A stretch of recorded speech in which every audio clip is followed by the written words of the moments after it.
Hello students, welcome to the new video of DK Goyal full book solution series. So students, आज की video में हम करने वाले हैं कैश बुक चैप्टर का क्वेश्चन नंबर 8। इससे पहले के पिछले क्वेश्चंस में पिछली वीडियोस में करा चुका हूं। जिन स्टूडेंट्स ने वो वीडियोस नहीं देखी हैं जाके देख सकते हैं। तो चलिए स्टार्ट करते हैं। क्वेश्चन देखिए, record the following transactions in double column cash book of messrs Mohit traders for 31 जनवरी 2026। तो यहाँ पे हमें ट्रांजैक्शंस रिकॉर्ड करनी है। कहां पे? मैसेज मोहित ट्रेडर्स की, जो कि हम हैं। हमें ये ट्रांजैक्शंस अपनी बुक्स में रिकॉर्ड करनी है।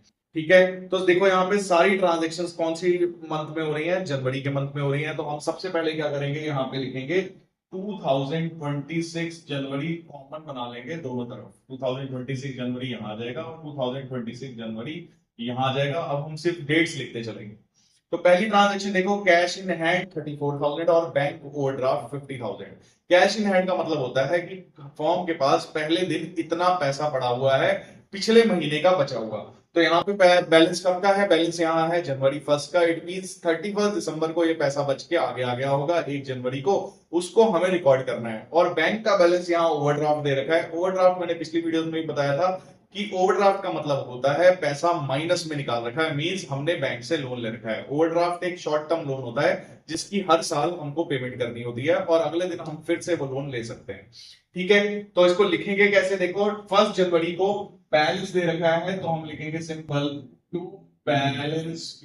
बैलेंस पीडी हम लिख देंगे। कितना बैलेंस है? कैश का बैलेंस है 34,000, तो हम लिखेंगे 34,000 कैश का बैलेंस है। और बैंक का बैलेंस मैंने बोला माइनस में है, माइनस में है तो क्रेडिट साइड पे लिखेंगे। इसको भी एक लिखेंगे फर्स्ट डेट को by balance PD brought down. और बैंक का बैलेंस 50,000 है तो यहां लिखेंगे 50,000 बैंक के अंदर। ठीक है, नेक्स्ट एंट्री देखो, जनवरी 3 को sold goods to Raju for 60,000 less paid discount 20% and cash discount 2% if paid within 7 days. यहाँ पे बोल रहा है कि हमने सामान बेचा है राजू को 60,000 रुपए का, उसके ऊपर 20% ट्रेड डिस्काउंट है। तो 60,000 का 20% कितना हो गया भैया? तो 60,000 का देखो 10% हो गया, एक जीरो हटाओ, आ गया 6,000, 20% हो गया 12,000। 12,000 माइनस कर दो, सामान कितने का हो गया? 48,000 का। और बोल रहा है कि अगर पेमेंट जो है वो 7 दिन में उसने अगर कर दी तो हम उसे डिस्काउंट दे देंगे। कितना? 2%। पर आज की डेट में उसने कोई भी पेमेंट नहीं करी है। तो अगर आज की डेट में उसने पेमेंट नहीं करी तो हम इसको कहीं पर भी रिकॉर्ड नहीं करेंगे, क्योंकि कैश बुक का रूल क्या है? अगर कैश का फ्लो होगा तभी कैश बुक में आएगा, वरना कैश बुक में नहीं आएगा। और कैश बुक का रूल क्या होता है? रूल बड़ा सिंपल होता है कि अगर कैश बढ़ेगा तो डेबिट साइड में आएगा और कम होगा तो क्रेडिट साइड में आएगा। चाहे वो कैश हो चाहे बैंक हो, अगर पैसा आएगा तो डेबिट साइड में, जाएगा तो क्रेडिट साइड में।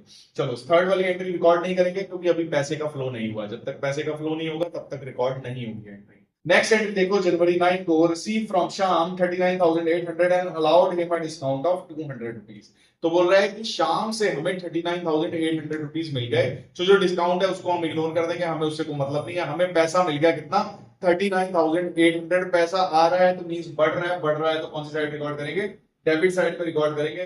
9 डेट को हम रिकॉर्ड करेंगे टू शाम, और शाम हमें पैसे दे रहा है कितने?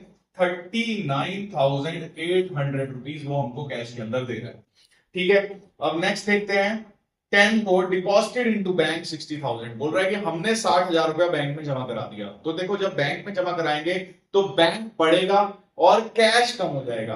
तो ये कौन सी एंट्री है? ये है कॉन्ट्रा एंट्री। ऐसी एंट्री जो हमारी दोनों साइड को इफेक्ट कर दे उसको बोलते हैं कॉन्ट्रा एंट्री। कैसे इफेक्ट करेगी? देखो, तो यहाँ पे क्या हो रहा है? यहाँ पे बैंक बढ़ रहा है तो बढ़ने वाली साइड कौन सी होती है? बढ़ने वाली साइड होती है डेबिट। मींस यहाँ पे 60,000 रुपए बैंक में बढ़ा दो। अब बैंक तो बढ़ गया पर कैश कम हो रहा है। कम होने वाली साइड कौन सी होती है? ये होती है कम होने वाली साइड। तो कैश में यहां लिख दो 60,000 रुपीज। अब देखो, ये एंट्री दोनों तरफ हो गई तो यहां पे लिख देंगे सी और इसमें भी लिख देंगे सी। सी का मतलब होता है कॉन्ट्रा एंट्री। ठीक है, तो ये कॉन्ट्रा एंट्री होगी। अब जहां कैश लिखा है वहां हम लिख देंगे बैंक। क्या लिखेंगे? By bank account. और ऐसा क्यों करते हैं? क्योंकि अपनी बुक में अकाउंट्स में कभी भी अपना नाम नहीं आ सकता। कैश वाला कॉलम है, इट मींस उसमें कैश नहीं आ सकता। बैंक वाले कॉलम में बैंक का नाम नहीं आ सकता, इसलिए हम अपोजिट नाम लिखते हैं। ये किस दिन हुआ था? 10 डेट को हुआ था, तो यहाँ पे आगे 10 डेट लिख देंगे। और यहाँ पे भी लिखो 10 डेट। यहाँ बैंक में लिखा है तो हम यहाँ क्या लिखेंगे? यहाँ पे हम लिखेंगे टू कैश अकाउंट। ये कैश अकाउंट में एंट्री होगी। ठीक है, अब नेक्स्ट देखते हैं 13 को, receive a cheque from Rahul in full settlement and the cheque was immediately deposited into bank. तो देखो ये कौन सी एंट्री है, यहाँ राहुल लिखा ऊपर राजू लिखा है, इट मींस वो यहाँ पे थोड़ा सा मिसप्रिंटिंग है, तो राहुल ही आएगा ऊपर, मतलब जो सामान हमने उसको ऊपर बेचा था 48,000 रुपीज का, वो वाला पैसा हमको मिल गया। और देखो पेमेंट का क्या था, पेमेंट बोल रहा था अगर 7 दिन के अंदर पेमेंट मिली तब डिस्काउंट लगेगा वरना नहीं लगेगा। तो देखो 3 तारीख को हमने सामान बेचा, पेमेंट मिल रही है 13 तारीख को, तो कितने दिन हो गए, 10 दिन हो गए। इट मींस यहाँ पे जो कैश डिस्काउंट 2% लिखा था वो नहीं मिलेगा। हमने सामान की वैल्यू कैलकुलेट करी थी, वो कितनी थी, 48,000 रुपीज। तो 48,000 रुपीज का हम यहाँ पे चेक रिसीव कर लेंगे। तो 48,000 आ जाएगा किसमें, डेबिट साइड में, क्योंकि पैसा बढ़ रहा है तो डेबिट साइड में उसको रिकॉर्ड करेंगे। 13 डेट को लिखेंगे टू राहुल, कितना रुपए मिलेगा उससे, 48,000 का हमें चेक मिल गया और उसको हमने बैंक में जमा करा दिया, इसलिए इसको बैंक में हमने लिख दिया। फिर नेक्स्ट देखते हैं 15 डेट को, purchase goods for 40,000, trade discount 15%, cash discount 5%, payment made by cheque. अब हमने क्या किया, सामान खरीदा, 40,000 का सामान था, उसके ऊपर क्या हुआ, 15% ट्रेड डिस्काउंट लग रहा है, तो 15% कितना हो गया 40,000 का, 40,000 की 15 से मल्टीप्लाई करो, मतलब 15 फोर जा कितना आ गया 60, मतलब कितना हो गया 6,000 रुपए हो गया। तो यहाँ पे डिस्काउंट हो गया हमारा 6,000 रुपीज, मीन्स क्या है 40,000 में से 6,000 तो हो गया डिस्काउंट, ट्रेड डिस्काउंट को माइनस कर देंगे, कितना बचा, ये हमारा बचा 34,000। अब उस पर बोल रहा है 5% हमें डिस्काउंट और मिला, 5% इसका कितना होगा, 10% निकालना है, तो देखो ऐसे आ गया 3400, 5% हो गया 3400 का हाफ कर दो, तो कितना हो गया 1700। अब इसको माइनस करेंगे तो वैल्यू बनेगी 32,300। ये हमने पेमेंट करी है तो इसकी हम पेमेंट कर देंगे। अब 15 डेट को इसकी पेमेंट कर देंगे, सीधा लिखेंगे बाय परचेज अकाउंट, जितनी भी अमाउंट हमने निकाली है वो लिख देंगे। चेक दिया है हमने तो बैंक के अंदर लिखेंगे 32,300 रुपीज, ठीक है। अब देखो 16 डेट को entry, goods sold to Amit and receive a cheque for 8,000। अब हमने क्या किया है, अमित को सामान बेचा और उसने हमें 8,000 रुपए का चेक दे दिया। तो देखो जब भी हमें चेक मिले, जब भी क्वेश्चन के अंदर हमें चेक मिलेगा, हमें नीचे एक बार देखना है इंफॉर्मेशन में कहीं उस चेक के बारे में कोई और इंफॉर्मेशन तो नहीं है। अगर नहीं है तो हम उसको तुरंत लिख देंगे, अगर इंफॉर्मेशन है तो हम इंफॉर्मेशन के हिसाब से लिखेंगे। लाइक एक एग्जांपल लेते हैं, 13 को हमें चेक मिला था और साफ साफ लिखा था immediately deposited into bank. Immediately deposited into bank का मतलब होता है हमने तुरंत बैंक में डिपॉजिट कर दिया, तो उसकी एंट्री हम तुरंत रिकॉर्ड कर देते हैं। पर अगर किसी एंट्री में ऐसा ना लिखा हो इमीडिएटली डिपॉजिटेड, तो हम क्या करेंगे, पहले नीचे चेक करेंगे कहीं उस चेक के बारे में और इंफॉर्मेशन तो नहीं है।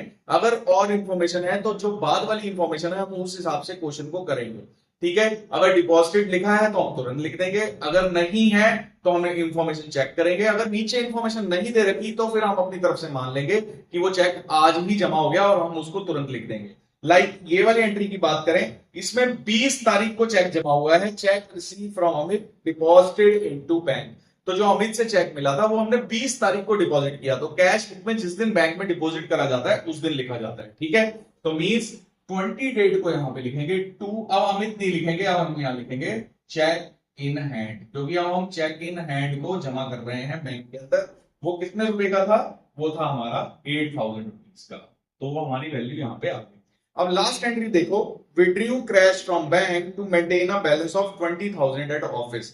यहां पे बोल रहा है कि बैंक से हमने पैसा निकाल के ऑफिस के अंदर 20,000 रुपए कैश कर दिया, ठीक है। तो अब हमें ये बताना है कि बैंक के अंदर से हमने पैसा निकाला कितना है। तो हमें ये साफ साफ पता है कि हमारा जो बैंक का बैलेंस है एट द लास्ट डेट वो कितना होना चाहिए, 20,000 रुपए होना चाहिए। मींस 31 जनवरी को जो हमारा कैश का बैलेंस होना चाहिए वो कितना होना चाहिए, वो 20,000 होना चाहिए। तो चलो चेक कर लेते हैं। देखो इस साइड आंसर आ रहा है 80,000 और इस साइड अगर हम बात करें तो हमारा आंसर आ रहा है 73,800, 73,800 रुपए आ रहा है और वहां 80,000 रुपए आ रहा है। इट मींस क्या है कि हमारे पास 6,200 रुपीज कम पड़ रहे हैं जो हम बैंक से निकालेंगे। तो बैंक से निकालना है तो फिर क्या करना पड़ेगा, वो कॉन्ट्रा एंट्री होगी बैंक से निकालने के लिए। अगर हम बैंक से पैसा निकालेंगे तो बैंक कम हो जाएगा, कैश बढ़ जाएगा।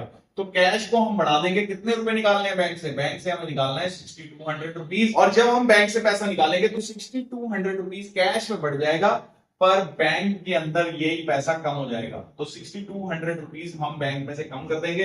अब ये कौन सी एंट्री होगी, ऐसी एंट्री होगी जो कॉन्ट्रा है। तो यहाँ पे हम लिख देंगे सी और यहाँ पे भी लिख देंगे सी। सी का मतलब ये कॉन्ट्रा एंट्री है। और सिंपल कैश वाले कॉलम में क्या लिखेंगे, कैश वाले कॉलम में हम लिख देंगे यहाँ पे बैंक, मतलब टू बैंक अकाउंट, और यहाँ पे आंसर बैंक वाले कॉलम में लिखा है तो यहाँ हम लिखेंगे बाय कैश अकाउंट। ठीक है, अब हमें बैलेंसिंग करनी होती है, तो बैलेंसिंग देखो, कैश का तो बैलेंस पहले ही हो गया था, कैश का दोनों साइड कितना आंसर आ गया था 80,000 रुपीज, तो यहाँ पे भी 80,000 आएगा और यहाँ पे भी 80,000 रुपीज आएगा। ठीक है, अब उसके बाद बैंक देखते हैं। बैंक के अंदर देखो ज्यादा में से कम को माइनस करना होता है, तो देखो ज्यादा वाली साइड कौन सी है, ज्यादा वाली साइड देखो यहाँ पे अगर हम टोटल करें तो ये बैठ रहा है 1,16,000 और वहां पे 1,16,000 से बैलेंस कम है। जैसा कि आपको पता है कि आपके पेपर में कैलकुलेटर अलाउ नहीं है, तो आपको स्मार्टली कैलकुलेशंस करनी आनी चाहिए। वो कैसे करेंगे, हम सारे वंस के डिजिट वंस के नीचे रखेंगे, जैसे कि मैंने लिखी है इसमें पूरे क्वेश्चन के अंदर, आपको भी ऐसे ही लिखनी है जिससे हम टोटल आसानी से कर पाए। अब देखो यहाँ पे 0 है तो 0 का 0 आ जाएगा, फिर नेक्स्ट में देखो फिर से 0 है, टेंस पे भी 0 है तो टेंस पे भी 0 आ जाएगा, 100 पे भी 0 है तो 100 पे भी 0 आ जाएगा। अब इसके बाद ये 1000 वाली डिजिट है, अब 1000 वाली प्लस करेंगे, 8 प्लस 8 16 हो गया, तो 16 का 1 यहां चला गया तो ये हो गया 7, 7 प्लस 4 कितना हो गया 11, ये टोटल कितना आ गया 1,16,000। इसी टोटल को हम दूसरी साइड शिफ्ट कर देंगे 1,16,000। अब नेक्स्ट 16,000 में से अब हमें इन तीनों को माइनस करना है, तो हम क्या कर सकते हैं, इसका टोटल कर सकते हैं। यहां पे हम लिख देंगे टोटल और इसका टोटल कर सकते हैं। इसका टोटल करो, ये आ गया 0 0, 100 का टोटल करो तो 100 का 5 आ गया, यहां से इसका टोटल करो, ये आ गया 8 और 5 प्लस 3 8, हमारा टोटल जो आ गया वो आ गया 88,500। अब इसमें से इसको माइनस कर देंगे, तो देखो यहाँ 116 है, 116 में से अब 0 से तो काट नहीं सकते, तो 116 में से 1000 निकाल लो, तो 1000 में से 500 माइनस किया तो कितना आ गया 500। अब यहाँ कितना रह गया 150, 150 में से 88 माइनस करेंगे तो बचेगा 27, तो हमारा आंसर आ गया 27,500। तो इसी तरीके से हम कैलकुलेशंस को बहुत आसानी से कर सकते हैं। इन कैलकुलेशंस को आसानी से करने के लिए आपको प्रैक्टिस करनी पड़ेगी, अगर आप प्रैक्टिस नहीं करोगे फिर ये आपसे इजीली हो नहीं पाएंगे। ठीक है, तो आप इन कैलकुलेशंस को इसी तरीके से करने की कोशिश करो, क्योंकि एग्जाम के अंदर हमारे पास इतना टाइम नहीं होता कि हम सारी कैलकुलेशंस बार बार रफ में करके लिखें। ठीक है, तो स्मार्टली हमको कैलकुलेशंस करनी है बहुत ही इजी वे में। ठीक है, तो आई होप आपको ये कॉन्सेप्ट बहुत अच्छे से समझ आया होगा। इस सीरीज की अगली वीडियोस देखने के लिए सब्सक्राइब और लाइक करें।